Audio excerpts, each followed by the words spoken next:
दोस्तों अभी मैं इंदिरा गांधी स्टेडियम पर हूँ और आज सुरेश जी देखो कितना क्राउड है, कितने लोग पहुँचे कम से कम लाख आदमी, 1 लाख इस टाइम कितनी है अंदर की तो स्टैंड अंदर की नहीं, अंदर तो पैर रखने की जगह ही नहीं है, सीट के अलावा अच्छा पैर रखने की जगह नहीं है, पैर रखने की जगह। बाहर भी तो कहाँ से मंच भी पूरा हिला पड़ा है, देखो बाहर भी तो बाहर भी जगह नहीं है, बाहर भी जगह नहीं इसलिए है। जिस हिसाब से पूरी दिल्ली जाम कर दी है, तो ये बहुजन समाज का जो SC/ST आरक्षण को छेड़ना, जी जी उसका रोष 2 अप्रैल 2018 में देखना पड़ा सरकार को और 21 अगस्त को भी झेलना पड़ा और आज फिर झेलना पड़ा है। तो ये झेलती रहेगी सरकार, जब जब छेड़ेगी तो ये बहुजन समाज के एक SC तबके को झेलती रहेगी।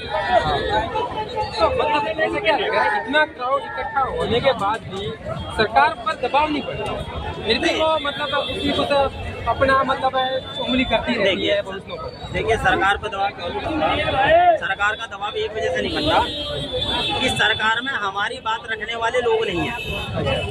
एक व्यक्ति खाली चंद्रशेखर हमारा सांसद बना, वो अपने दम पर बना, अपनी पार्टी से बना है, लेकिन जितने 131 सांसद बैठे हैं वो तो सब कहीं ना कहीं मनुवादी जो ताकतें हैं, मनुवादी जो पार्टियां हैं, उन्हीं के नुमाइंदे, उन्हीं के गुलाम बने बैठे हो।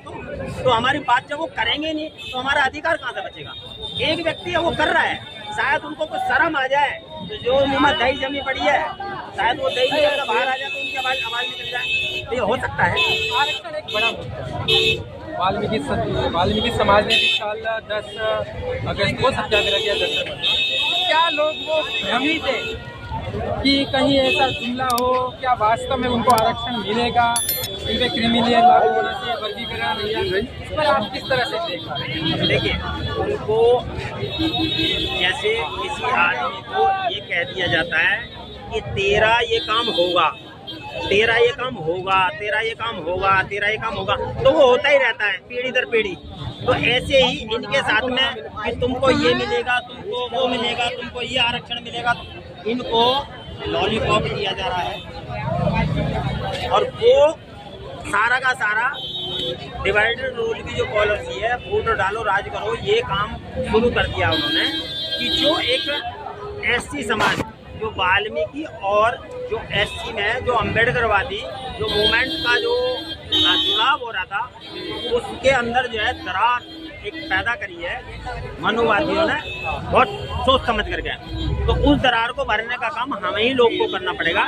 उन्होंने तो दरार डाल दी, लेकिन हमको समझदारी के साथ में उनसे बैठ के बातचीत करें वो, और किसी को उल्टा सीधा शब्द ना बोले। वो तो समझने को राजी नहीं, समझने को राजी नहीं, समझाने वाला जहाँ भी जाते वाल्मीकि समाज में जाते हैं, अज्ञानी है, आपको पता होगा ना, उनका खुद का पहले से ही निजी पार्टी भी और उनका खुद का संगठन भी है। वो लगातार BSP पर, चंद्रशेखर पर और तमाम बहुजनों की पार्टियों पर वो हमला करते हैं, लेकिन उनको जितना लग रहा है कि वाल्मीकि समाज के हम वोट ले लें, वो हर साल हर जितना भी होता है, जब भी चुनाव होता है, वो वोट अपना ले लेते हैं, लेकिन इस पर कटाक्ष करते हैं। और चंद्रशेखर की है तस्वीर जलाई जाती है, बहन जी की जलाई जाती है, तो क्या वो एक प्रकार से RSS प्रोपेगेंडा की तरफ चल रहे हैं, या फिर उनका काम वो RSS का काम वो ये लोग काम कर रहे हैं? देखिए RSS का काम है वोट डालो राज करो, और ये अशोक अज्ञानी जो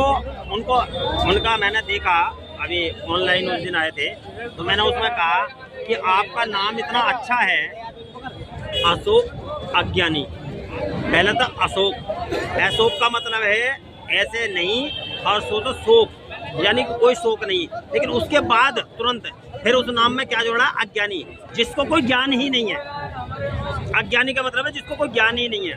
तो उस व्यक्ति को इतना ज्ञान नहीं है कि मेरे एक शब्द बोलने से मेरे इतने बड़े कुनबे का, इतने बड़े समाज का, ये SC समाज की जो जड़ है, इस जड़ की जो डालियां हैं, टहनियां हैं, वो टूट करके उनके पत्ते कहाँ कहाँ गिरेंगे, तो उस आदमी को इतना पता ही नहीं है अभी कि वो कर क्या रहा है।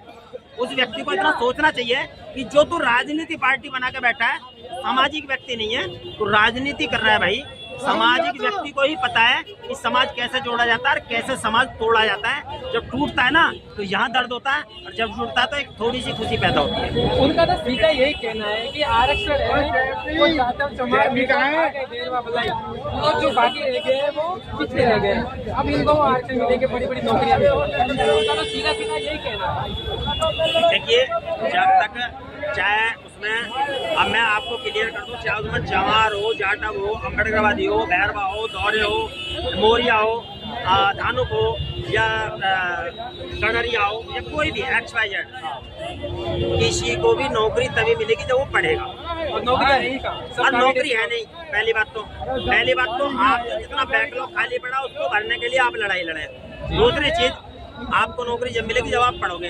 जब आप पढ़ोगे ही नहीं झाड़ू नहीं तो भैया झाड़ू छोड़ोगे नहीं तो नौकरी मिलेगी कहाँ से आपको? नौकरी, लेकिन झाड़ू की नौकरी चाहिए, आपको नौकरी चाहिए, लेकिन झाड़ू की बात कर रहे हैं। आपके पूर्वज भी क्या ये ऐसे काम करते थे? उन्होंने भी छोड़ा। भाई, जो पूर्वज हमारे जूती काटते थे पहले, उन्होंने जूती छोड़ी। जो चमड़े का काम करते थे उन्होंने चमड़े का काम करना छोड़ा, उनको दे दिया, हमने छोड़ दिया और उनको दे दिया हमने। जो अपने आप में श्रवण बने बैठे ना, हमने उनको दे दिया। अब जूती हमारे लोग नहीं बना रहे, वो लोग जूती बना रहे हैं। अब उनको जूती का काम दे दिया हमने, हाल का भी चमड़े का काम उनको दे दिया है, और हम अपना साहूकारी की जिंदगी जी रहे हैं। अब चाहे हम मेहनत कर रहे हैं, हम 800 रुपये कमा के मेहनत कर रहे हैं ना, लेकिन हम अच्छी जिंदगी जी रहे हैं, लेकिन हमने अपने काम उनको दे दिया। तो ऐसे ही हमको ये झाड़ू तो उनके हाथ में देनी चाहिए, और हमको अधिकारी बनकर ऊपर बैठना चाहिए जाकर के। तो वो कब बनोगे? जब आप पढ़ लिख करके आगे की बढ़िया सोच आप रखोगे, ऊपर जाने की, कि भाई मुझे जो इतने अच्छे ओहदे पे जाना, ऊपर इस अच्छी सीट पे जाना है, तो ये सोच रखनी पड़ेगी। कहना है कि उनको झाड़ू छोड़ के कलम पकड़नी चाहिए। कलम पकड़नी चाहिए। अरे भैया, सीधा आपको एक आपके पास में एक एग्जाम्पल है, एक सबूत है कि गुरु वाल्मीकि के हाथ में कलम है और आपके हाथ में झाड़ू है। ऐसा क्यों? इससे आप सीखिए कि उनके हाथ में तो कलम है, जो कलम दे रखी है वो तो लिख रहे हैं, लेकिन पढ़ रहे हैं, लिख रहे हैं, लेकिन आपके हाथ में झाड़ू थी कौन और किसने दी? आप इस चीज की खोज करो कि आपके हाथ में झाड़ू किसने दी। आप पहले उसका बहिष्कार करो, जिसने झाड़ू दी आपके हाथ में। तो आप अपने भाई के साथ लड़ रहे हो। आप छोटे, हम छोटे हैं, वो बड़े हैं। क्योंकि सबसे पहले जब कोई बात आती है, मैं सबको स्पष्ट कह दूं, गाली हम दोनों को ही मिलती है। कि जो भी कहता चमार चूड़े के नाम से गाली देता हमको, तो पहले तो इसका हमें संघर्ष करना चाहिए कि वो हमें तो पहले ये सोचना चाहिए कि जो हमें इस चीज से संबोधित कर रहा है ना, पहले तो उसको जवाब देना है कि आप पढ़ लिख करके उसकी सीट पे बैठिए, और उसको जवाब जो है ऐसा नहीं मारपीट के, उसको जवाब अधिकारी बनकर उसको थप्पड़ का जवाब दो कि उसके हाथ में झाड़ू पकड़ाओ कि तू झाड़ू लगा से और हम तेरे अधिकारी हैं। तो ये काम करना चाहिए हमको। तो दोस्तों, ये इंदिरा गांधी स्टेडियम दिल्ली का नज़ारा है। अभी प्रोग्राम खत्म होने के कगार पर, लेकिन काफ़ी पब्लिक है वो निकल रही है और दूर दूर से पहुंची है। अब कहीं ना कहीं सरकार पर असर पड़ेगा। नहीं, बिल्कुल पड़ेगा। सरकार पर असर क्यों पड़ेगा? सरकार पे तो असर ऐसा पड़ेगा कि जैसे 2 तारीख में पड़ा, 2 अप्रैल में नहीं हुआ, 2018 में। देखिए, इमीडिएटली वापसी लेना पड़ा वो कानून, और ये भी वापसी लेना पड़ेगा इनको। ये भी कानून वापसी लेना पड़ेगा। तो ये थे हमारे साथ आंदोलन की तैयारी होगी। सुरेश गौतम जी, दिल्ली से सोशल एक्टिविस्ट है। दोस्तों, एक हमारे साथी पहुंचे हैं नागौर राजस्थान से, पत्रकार जी हैं। पत्रकार जी से परिचय मैं से करवाऊंगा। क्या नाम है सर? देखिए, दिल्ली में पहुंचे हो आप, राजस्थान की लगातार घटना कवरेज कर रहे हो। क्या माहौल है राजस्थान में अभी? अच्छा माहौल है। भाई साहब है, कहाँ से आए हो? हम महाराष्ट्र से। महाराष्ट्र इतनी दूर है, कब चले थे? हम क्या बोले? कब चले थे, कब रवाना हुए थे वहाँ? हम 9 तारीख के रोज को रवाना हुए। 9 तारीख को। हाँ। यहाँ दिल्ली पहुँच के आपको क्या नज़ारा? दिल्ली पहुँच के हमारा मन खुश हो गया, दिल खुश हो गया हमारा। आपकी वैसे भी साथी की सॉरी और भी थोड़ी हो गई। हाँ, हम महाराष्ट्र पुलिस से। महाराष्ट्र पुलिस से भाई के लिए खाली दिल्ली आए। गवर्नमेंट सर्वेंट हो? गवर्नमेंट सर्वेंट है। वाह, गवर्नमेंट चाहत में दिल्ली के लिए दिल्ली गवर्नमेंट सर्वेंट होकर भी यहाँ भाई के लिए पहुँचे हैं। लेकिन मुद्दे क्या है? किस मुद्दे को लेकर पहुँचे हो? मुद्दे को लेकर क्या भाई के पीछे चले आए। भाई तो कहीं भी जाएगा, पीछे पीछे चले जाओ। भाई के पीछे किधर भी मुद्दा क्या है आपका? है? सदा भाई आरक्षण का मुद्दा है, आरक्षण मुद्दा है। छठीकरण न हो। लेकिन ये कह रहे हैं कि छोटे भाइयों को मौका मिलना चाहिए, आपको मौका नहीं दे रहे? कौन कह रहा है? बागमती समाज कह रही है कि मौका मिलना चाहिए, जाट समाज ये क्यों नहीं मिलेगा? आपको कौन बोला मिलने का नहीं मौका? भाई सबको मौका मिलेगा। वो कह रहे हैं ना। भाई वो कुछ भी बोले, मौका तो सबको मिलेगा। अच्छा, कितने लोग पहुँचे? हम लोग 100 के लगभग लोग पूरी ट्रेन भर के पूरी ट्रेन भर के आए। तो रिजर्वेशन करा है। क्या नाम है?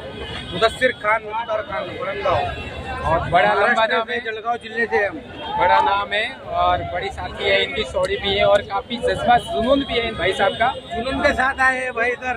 अच्छा, जुनून में रहता तो दिल्ली लेकिन ना पहुंचते। चलो कितने लोग यहाँ अंदर कितनी जगह थी आपने देखा होगा? इधर तो बहुत तादाद में लोग हैं। बहुत अगर रामलीला मैदान में ये प्रोग्राम होता तो वो भी फुल हो जाता और 50 से 60 हजार के लगभग लोग हैं। 50 से 60 हजार।